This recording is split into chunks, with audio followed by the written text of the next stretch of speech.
بسم اللہ الرحمن الرحیم۔ 446 میں آ کر شیعوں کی حکومت کو ختم کیا طغرل بیگ سلجوقی نے۔ سلجوق مسلمان ہوئے تھے محمود غزنوی کے دور میں۔ سلجوق ان کے بڑے کا نام تھا۔ تو ایک دفعہ محمود غزنوی نے سلجوق سے پوچھا، اگر مجھے تیری مدد کی ضرورت ہو تو کتنے آدمی پیش کر سکتے ہو؟ تو اس نے ایک تیر دیا، کہا یہ ایک تیر ہے میرا، کسی کو یہ تیر بھیج کر میرے علاقے میں بھیج دو تو چند گھنٹوں میں 1,00,000 تلواریں تیرا پہرا دینے کے لیے تیار ہوں، میرے پاس اتنی طاقت ہے۔ تو یہ سلجوق کی نسل میں تھا طغرل بیگ۔ اللہ تعالیٰ نے جب عرب زوال کا شکار ہو گئے اور ضعف کا شکار ہو گئے، جیسے بڑھاپے کا کوئی علاج نہیں، جب قوموں پہ زوال آتا ہے تو اس کا بھی کوئی علاج نہیں، پھر اور قوم کو جگہ ملتی ہے۔ جیسے بڑھاپا ایک فرد پہ آتا ہے، ایسے بڑھاپا قوم پہ آتا ہے۔ قوم کا بڑھاپا جوانی میں نہیں لوٹ سکتا، جیسے فرد کا بڑھاپا جوانی کی طرف نہیں لوٹ سکتا، قوم کا بڑھاپا جوانی کی طرف نہیں لوٹ سکتا، کوئی علاج نہیں، نئی نسل کا آنا ہی علاج ہے۔ تو عرب دھل چکے تھے، 600 سال بہت ہوتے ہیں حکومت کو، اپنی صفات گم کر چکے تھے، اب نئے خون کی ضرورت تھی۔ طغرل بیگ پہلا شخص تھا جس نے آ کر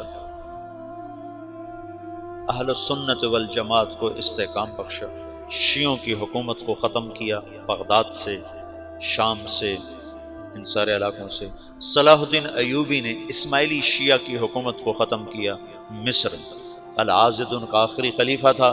صلاح الدین ایوبی نور الدین زنگی رحمۃ اللہ علیہ کا پروردہ تھا، اس کا دوست تھا، اس کے دوست بھی تھا، بچہ بھی تھا اس کے سامنے، زیادہ لکھنے پڑھنے کا شوق تھا۔ پھر اللہ تعالیٰ نے اس سے کام لیا اور اس کو مصر کا گورنر بنا کے بھیجا، مصر کی مدد کے لیے بھیجا۔ تو وہاں اس نے صلاح الدین ایوبی نے وہاں ختم کیا، طغرل بیگ نے یہاں ختم کیا۔ تو پھر سلجوق جو تھے نا، یہ اقتدار میں آئے، ادھر ختم ہو گئی سلطنت بنو عباس کی، مصر ایک چھوٹی سی ترکوں کی سلطنت۔ تو اللہ تعالیٰ پھر مرکزیت کے لیے ایک نظام چلایا۔ دو لشکر آپس میں لڑ رہے ہیں ایک میدان میں، ایک جنگلی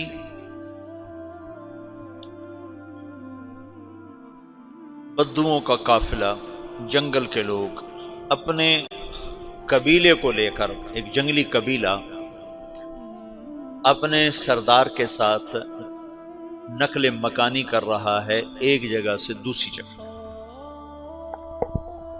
اللہ کا نظام کہ یہ لوگ چلتے چلتے چلتے اس وادی میں پہنچ گئے جہاں جنگ ہو رہی ہے، دو لشکر آپس میں لڑ رہے ہیں۔ جب یہ وہاں پہنچتے ہیں تو ایک لشکر کے قدم اکھڑ رہے ہیں اور دوسرا غالب آ رہا ہے۔ ان کو نہیں پتا شکست کھانے والے کون ہیں اور فتح پانے والے کون ہیں، ان کو نہیں پتا۔ اس جنگلی قبیلے کے سردار کا نام بھی طغرل ہے، طغرل۔ تو یہ سردار کہتا ہے جو شکست کھا رہے ہیں ان کی مدد کرو، کچھ پتہ نہیں کون ہے، کہتا جو شکست کھا رہے ہیں ان کی مدد کرو۔ تو 400 وحشی جنگلیوں نے فاتح لشکر کے پیچھے حملہ کر دیا۔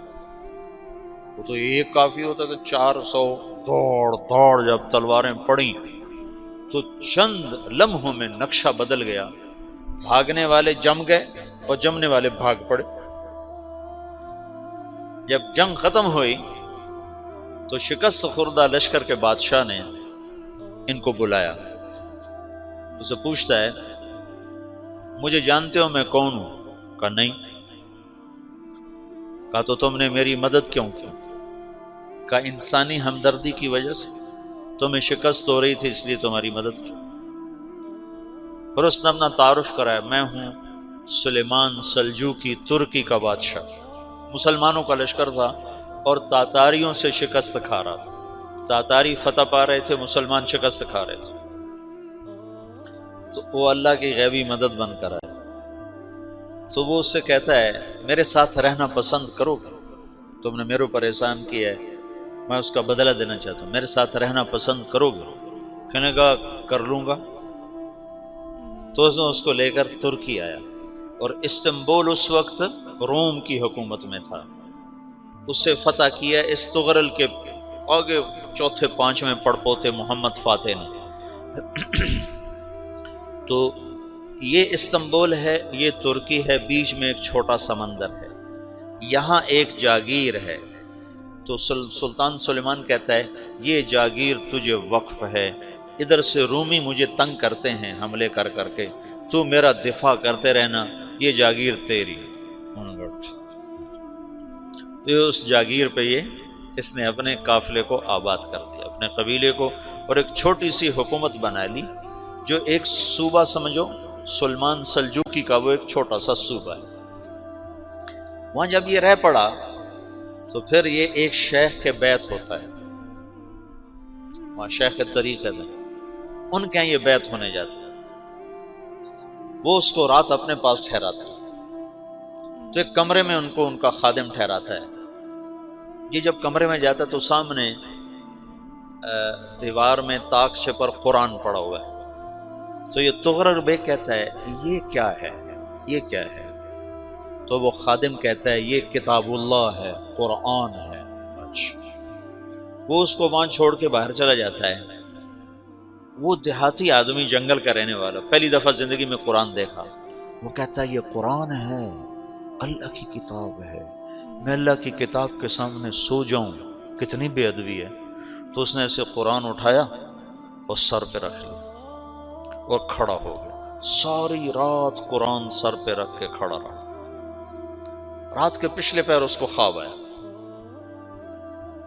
کھڑے کھڑے اس نے دیکھا کہ اس کی پشت سے ایک چاند نکلا اور شیخ کی بیٹی کے سینے میں جا کے اتر گیا.